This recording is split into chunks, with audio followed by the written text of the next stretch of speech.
Hey, and welcome to not an arena run, but rather we're going to be looking over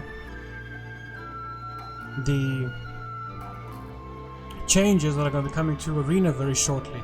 Now, on the previous article, they mentioned that on the 18th of October, arena would stop and it would go into draft mode open beta, but looks like it might take a little bit longer than expected. But let's go right through this and see what's being said and what's happening to arena, because it's the first time that a lot of information has come out in terms of what's going to be happening, some of the mechanics and the changes. So we'll start off with here.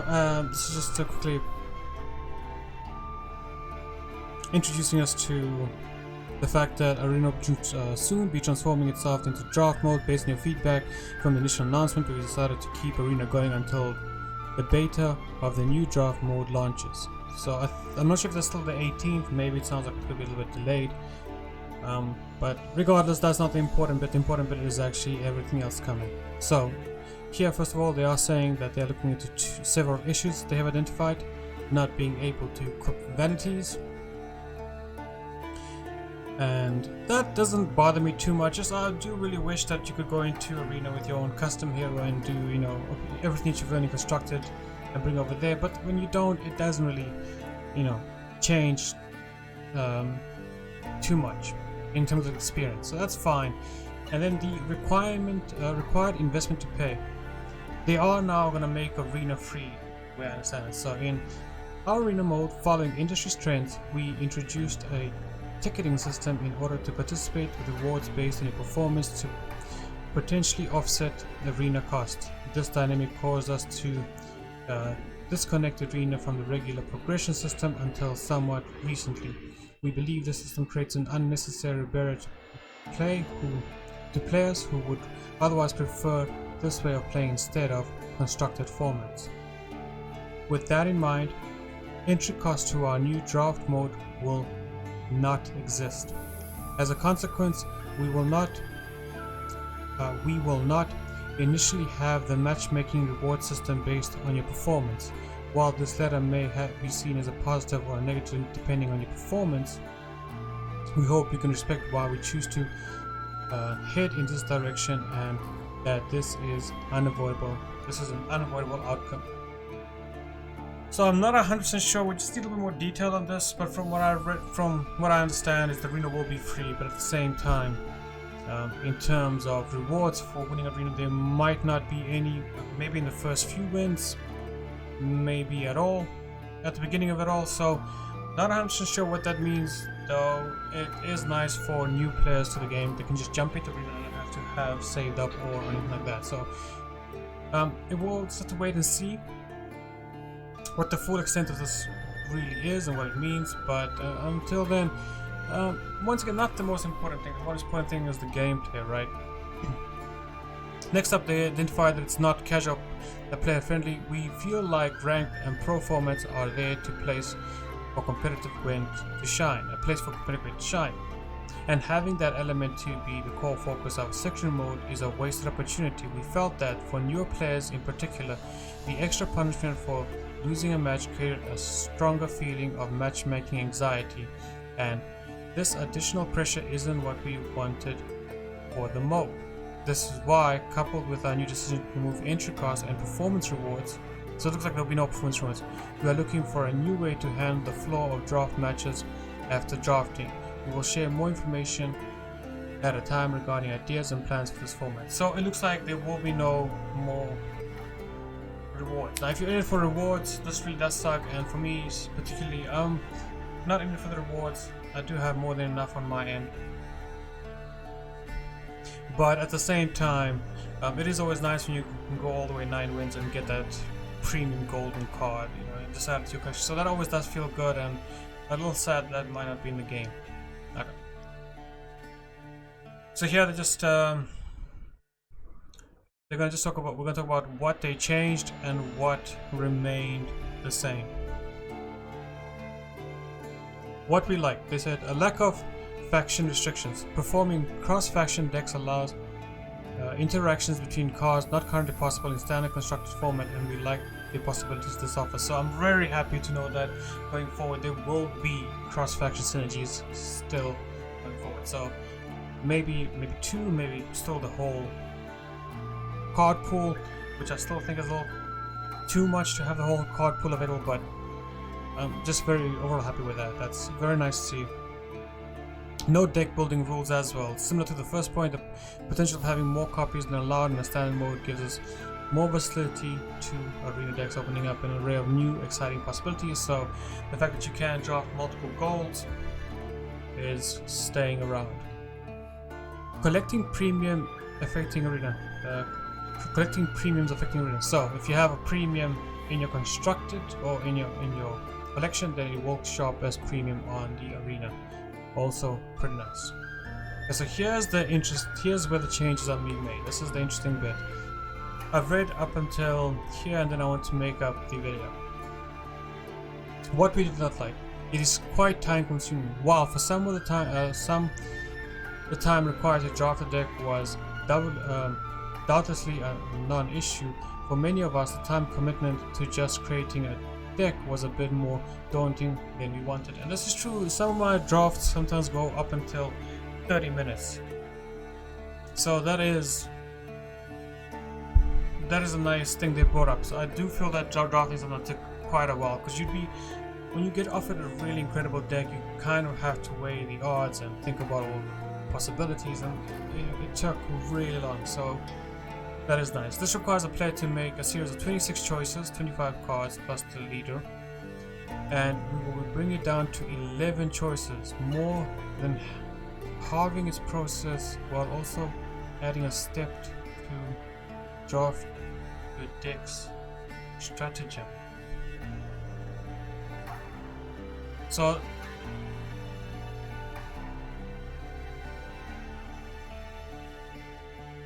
this here, I don't understand. So is the deck, or are you effectively only drafting 10 cards and a leader ability and a stratagem? It is quite worrying, because this does open up really a lot of possibilities for some abusive decks.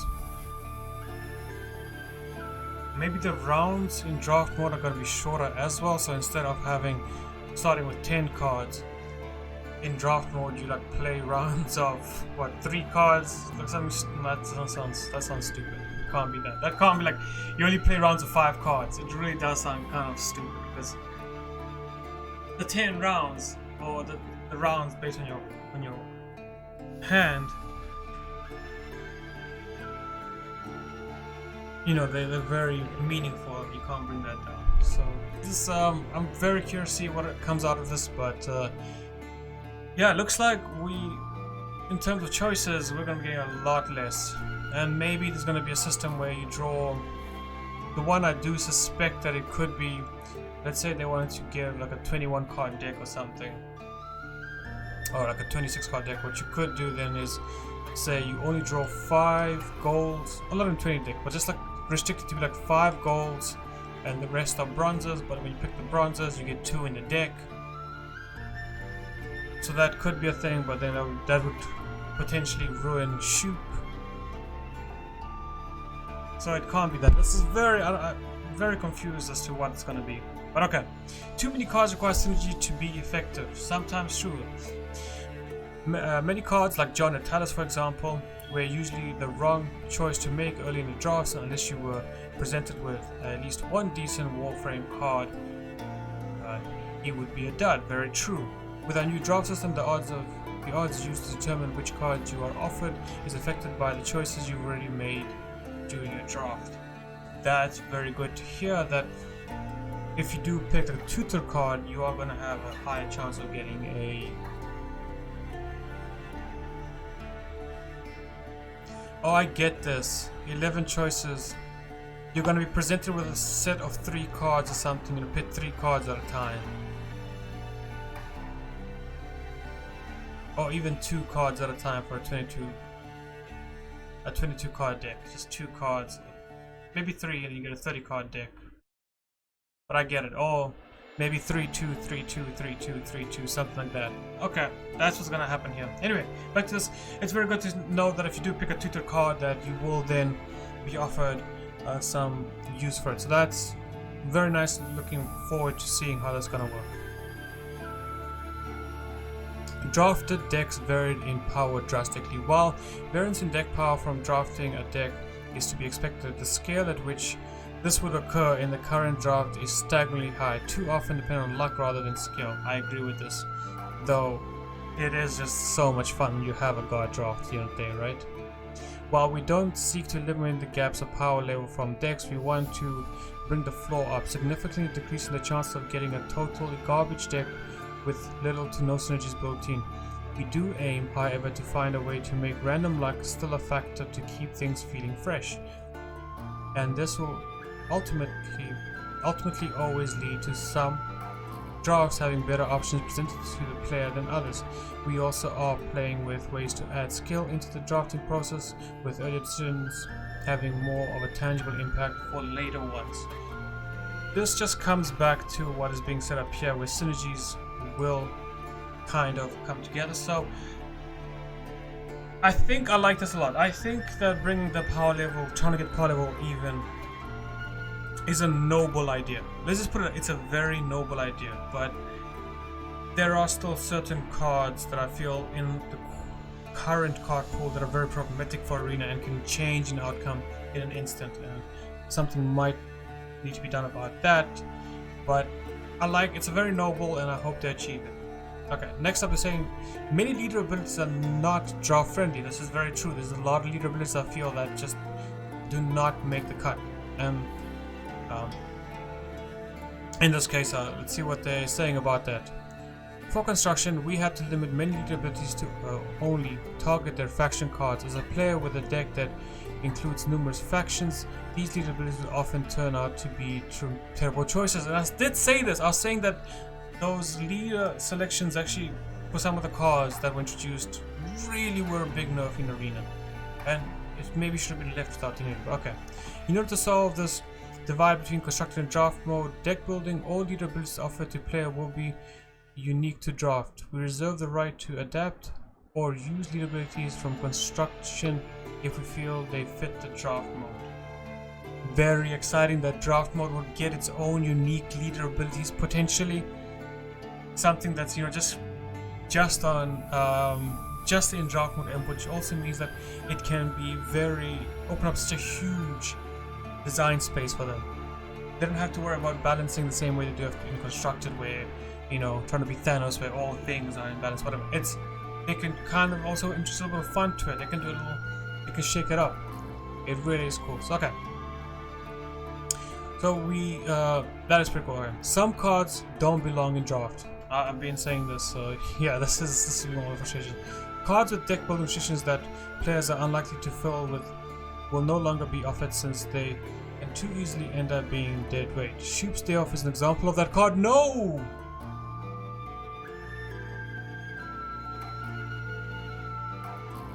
Okay. Specifically, the ability is that does not. Okay, so I was scared they would take Shoop away. So Shoop's Day Off is an example of a card that will be part of a drafting process, though fear not Shoop fans, as he will come via a draft mode. Specifically, the ability that does not suffer from the deck building restrictions. So they're taking out Shoop, they're taking out a lot of these, the Siri cards as one of the Siri cards, but they are already teasing at a very new, interesting leader ability, which is Shoop. Playing Shoop at any time that gets me excited. Yeah. 3 card packages. With this in mind, let's dive deep into specifically how drafting works in mode named after the process. The most critical change to cover first is the player will now draft 3 cards at a time instead of 1. Called it. Didn't read up this part, so I just called it. Nice. They will be presented with 3 packages that each contain 3 cards to choose from. These achieve 3 important goals. Firstly, it allows us to greatly reduce the amount of choices a player must make, thus making drafting a deck substantially faster. Secondly, it allows us to offer cards that synergize together, reducing the odds of getting a deck filled with essentially dead cards. That is hope for all John. There is hope for all John Talis. So far, this is very exciting stuff. Thirdly, it allows us to offer cards with a theme label that help new players learn concepts and categories in Gwent. For example, users may be presented with a package of 3 Wild Hunt Rider labeled as thinning package, thereby introducing them to the concept of deck construction. I like that a lot. I honestly do like that a lot. The fact that they add little learning elements into the draft mode so you can just need to construct it maybe. It's a very nice touch. Okay, these card packages are manually configured and do not include all cards possible in the regular collection-based multiplayer, which is nice. This, other than being time-consuming, at least initially, allows us great control over how the drafting process works and lets us potentially rotate in and out content whenever we want, keeping it fresh. Really good idea. This is really exciting stuff. Like, I can't wait to get this new arena here and with us. This is gonna be great stuff. Okay, controlling how packages are presented. Our draft system is built upon a concept of weighted randomness. This means that when an algorithm is choosing what to offer you, not everything is given the same consideration. Let's say it has to pick between 2 packages. Package A has a weight of 3 and package B has a weight of 1. This means you are 3 times more likely to be shown package A over package B. In addition to this, the weight themselves are dynamic and open to change as you draft your deck. In practice, this means that the choices you make early in a draft will significantly affect the odds surrounding what you will be offered later on in the draft. For example, if you choose the Guardian Leader ability, the odds of you being offered tactics-based special packages will increase significantly. It will be a struggle to balance somewhere between a tailored choice-based draft and not being too constricted by always showing obvious options.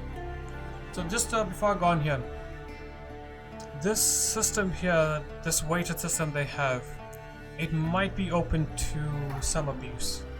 Obviously hoping that's not the case, but my initial thoughts on this is, what if you draft maybe 1 card or 2 cards, 3 cards in a row, and you put those stacks of weight onto more favorable situations. So let's say I draft 6 order units right off the bat and I'm playing Northern Realms. How often will Dandelion be presented, and then how often will Priscilla be presented? And if they get presented a great deal because you keep weighting them, since they have such great synergy with order units, you could find yourself in a situation where you have maybe 3 Priscillas because of just how weighted that is. Because Priscilla herself is also sort of a charge-based card where she does get 1 charge a turn. So anyway, that's just thoughts right now from this, but other than that, I'm loving it. I'm genuinely loving it. I'm really looking forward to this. Okay, we have in addition we have an additional tool at our disposal to help with this process to form of enabling disabled packages configurations entirely. For example, unless you pick something that goes well with Firesworn, such as a concierge leader ability, this package simply won't be shown to you. This really is phenomenal. This means that finally Syndicate get a chance in Arena. Syndicate have been for the longest time underpowered, just because it's very difficult to draft. The whole faction has coins.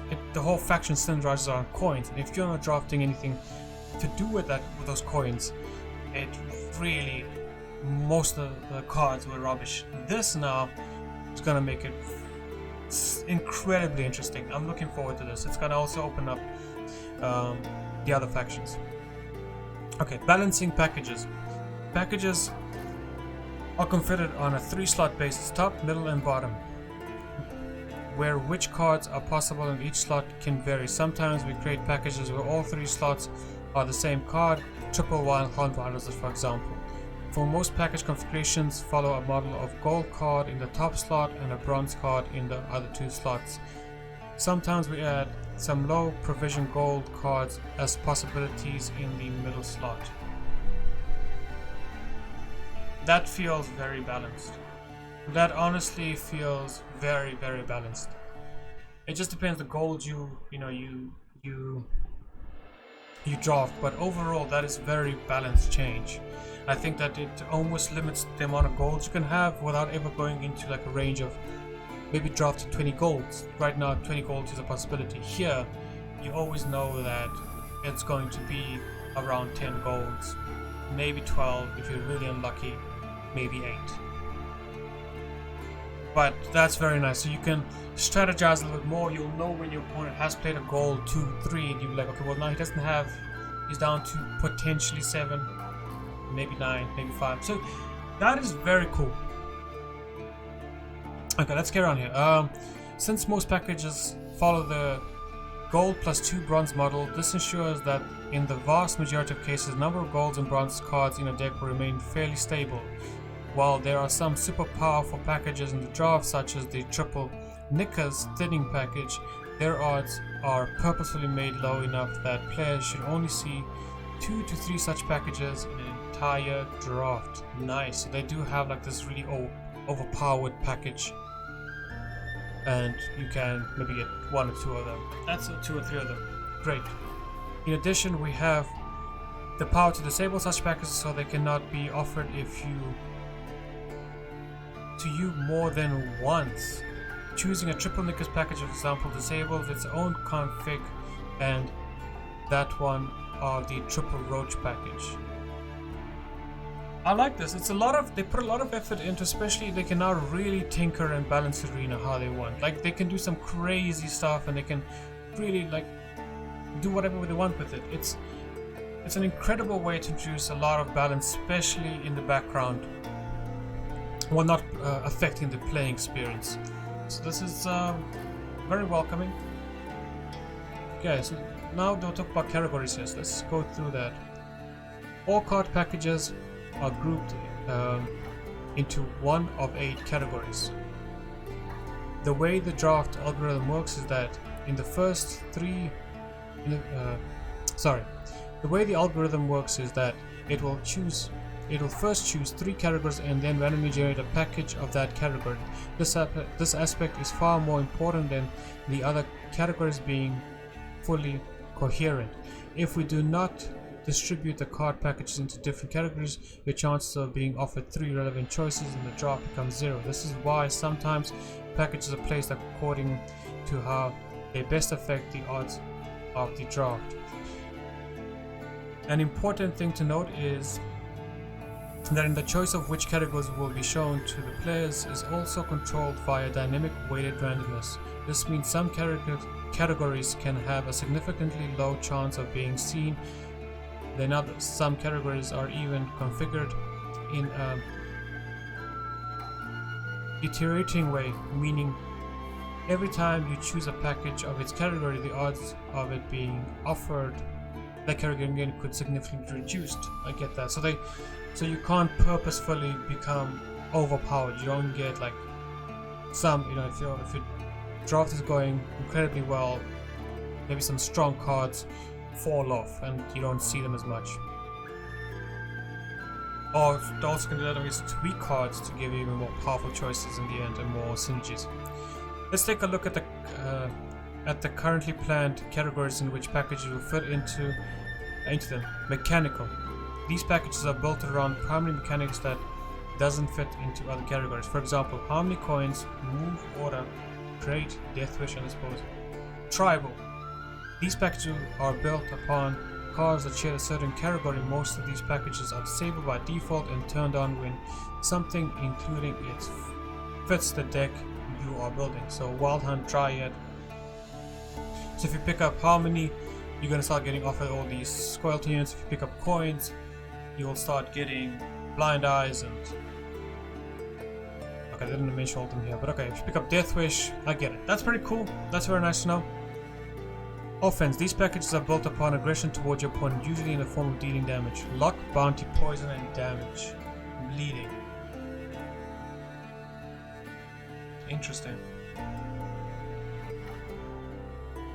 I could see how maybe with order, but yeah, this is a lot of this does also synergize with the types, and so this really you can get going in arena.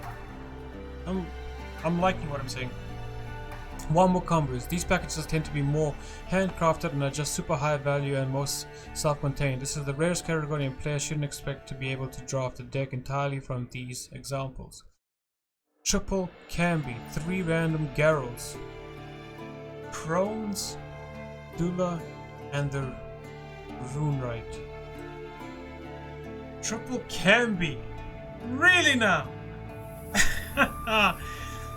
Random Garrel seems weak, but definitely I can see it coming in. Okay. Defense. These packages are all about keeping your units alive. Note that this is point in time the system. This allows players from drafting more than one unit with defender status, though this is subject to potential change. I do hope that you can draft more than one defender, but at the same time knowing that you can't draft more than one defender. Also, we know that our opponent can't draft more than one defender, so if we would deal with one defender, we know they'll be it. Okay. Value. These packages are all about generating points, so pre-buff, high power swarm, fire swarm, and horde. Cool. Once again, the horde giving syndicate some more value in arena. Fantastic to have that as a bucket. Special. This is the special cards nature. Okay, that's fine. Thinning. Nicker's Best Boy Foglets, Blue Stripes, Shield Maidens. There's a lot of buckets. It's drawing from a lot of buckets. So there's a lot of things happening here. Let's just finish this off quickly. As of writing this, there are 79 packages players will see name-wise, and 8 categories to be pulled from. Most of these sub-packages can generate countless combinations of cards within themselves. We also plan to add or remove more sub-packages over time as this configuration grows. What this essentially means is that both what you are offered in drafts and the decks you end up creating will vary greatly. Please remember that these are all subject to change. Also, with some rare exceptions, these card slots can only pick from up to 8 cards in configuration. Okay. Almost done. So overall, that entire change I like a lot. It really brings a lot of much needed balance and synergies. It's gonna be a lot of fun. It's genuinely gonna be just a heck of a time playing it just with this information hand. At the end of the day, it's always going to be important to get your hands on it and play it and see how it feels like, because you don't know until you know. You know what I mean? So until then, I will not reserve any. I'm trying to reserve judgment, but I'm really liking what I'm seeing here. Yeah, core cards and leader abilities. While we eventually want to add custom leader abilities to draft mode, we want to wait to see how the draft mode configuration evolves over the duration of the open beta before trying to add more. That being said, we feel confident that each faction has at least 4 leader abilities that fit into draft mode reasonably well. Once in the draft mode, the player is shown 3 gold cards to choose from. As well as these core cards are not available in any of the other packages that will be sequentially shown, and thus it is the only way to get them. Okay, I understand that.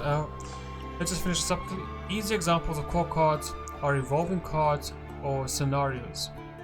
That being said, they are not limited to legendary cards, and while they may not seem all created equal, they each represent something important. Each core card will significantly Man, just take a sip of water here. I'm out of water! Where was I? Oh, each core card will significant shifting of the weight, of the weight and available packages for the rest of the draft in such a way that the odds of having strong synergies with this card in your final deck becomes quite likely. Both leader abilities and core cards will draft with their faction acting like a category in a card package. This means that players will never be shown 2 leader abilities or 2 core cards from the same faction during the draft. This will hopefully ensure that the drafted deck variety remains diverse.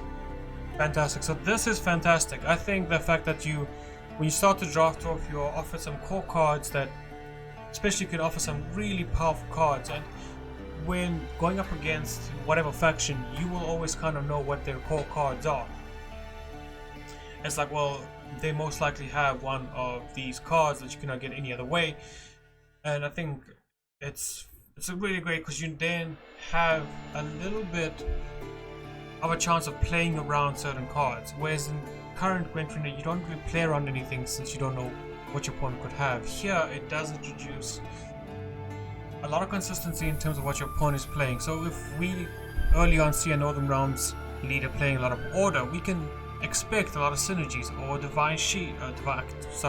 just shields, or vitalities from Scoia'tale. So it all really comes together, and you can more easily play around cards. This also introduces an amazing option. If you're playing elves, you can get Eridan from monsters, and he synergizes quite well with some elf spells. So overall, loving everything about this. It's gonna just be a great change so far. So full draft flow goes leader ability, core card, 3 card packages times 8, and then a stratagem. I wanted the option to pick a stratagem for the longest time now, so this is all very welcome. Closing remarks. This will be there is so much we want to do with the draft mode. We'd love to add in some form of progression system, perhaps in the form of an MMR, so that there are additional incentives to perform well in the mode. We are also considering ways of modifying your deck as you progress, most probably after having played a match with it. That's nice. Imagine that. That'd be so cool. We are also considering adding restrictions to drafting in the form of cooldowns to prevent players from just quickly redrafting all the time in order to maximize the odds of getting the best combo. It is our hopes that the urge to do this in order to enjoy draft more is significantly lost simply because several decks that are so bad you don't even want to bother trying becoming a thing of the past. That's also pretty cool. You know, just not being able to continuously just redraft until you get a good deck, but at the same time putting a timer on something is frankly very annoying, and unfortunately this is a very bad decision, because let's say you do draft a very low value deck. Now for me, I personally have fun no matter how I'm playing. Even if I have a bad draft, I'm losing, I can still have fun, so I don't mind this. But at the same time, if you have a really poor draft and you're not enjoying yourself, you just want to quit it, then you quit it and you have to now wait before you can get back into it to try a little better. I think it leaves a sour taste in your mouth. Like you know, you don't feel good. Like, I understand they want to introduce this, and this is a very good initiative, but it can leave people feeling a little sour, a little bitter, because like, hey, I got really unlucky, and then the fact that I got that unlucky, I'm not being punished for it and not being able to draft something else a little better. And you don't never want to feel like your player base is being punished for something. So I completely understand as to why they want to do this. I think this needs to be looked at. I think this might to be changed up. This might be a good idea, but I'm sure that they can remove this and put it in as easy as click a button. They must be thinking around it. So yeah, this idea I really don't like. Otherwise, the MMR, I guess that's okay. Introducing a competitiveness to any kind of format always pushes people to do better, and so this that could be great. It does make me a little bit nervous, because if they introduce this and then my MMR is always bad, it's gonna be like, well, I thought you just suck. You sucked all this time. Anyway, so for everything here, that was quite lengthy, huh? But that's gonna be it. And just before I go, just to say that for everything here, I honestly feel very excited about it. this looks like it's going to be producing some really cool things, and a lot of things that Arena really missed. It missed some glue. This is basically putting in glue, and what I mean by glue is the fact that you would go about your draft, but you could never, you know, sometimes you find a couple of cool units, but you could never get the rest of the package to complete whatever you're trying to build. And this has that glue in terms of other units that could help you complete your current draft and make those things you're trying to tinker with better. They're kind of sticky, and they're gonna want to come into your deck now that you're building up synergy. The fact that the draft process is being changed to draw 3 cards, leader, core card, draw 3, draw 3, draw 3. Also very welcoming. I think it's going to make the whole process a little bit faster to get through, just because you will be able to see what the best package is and just take it. Still think there'll be some really tough choices, but overall, yeah, very, very welcoming. I'm looking forward to this. And yeah, that's it for now. Thank you for joining me on this breakdown of what's coming to Arena, and until next time, peace out, have fun.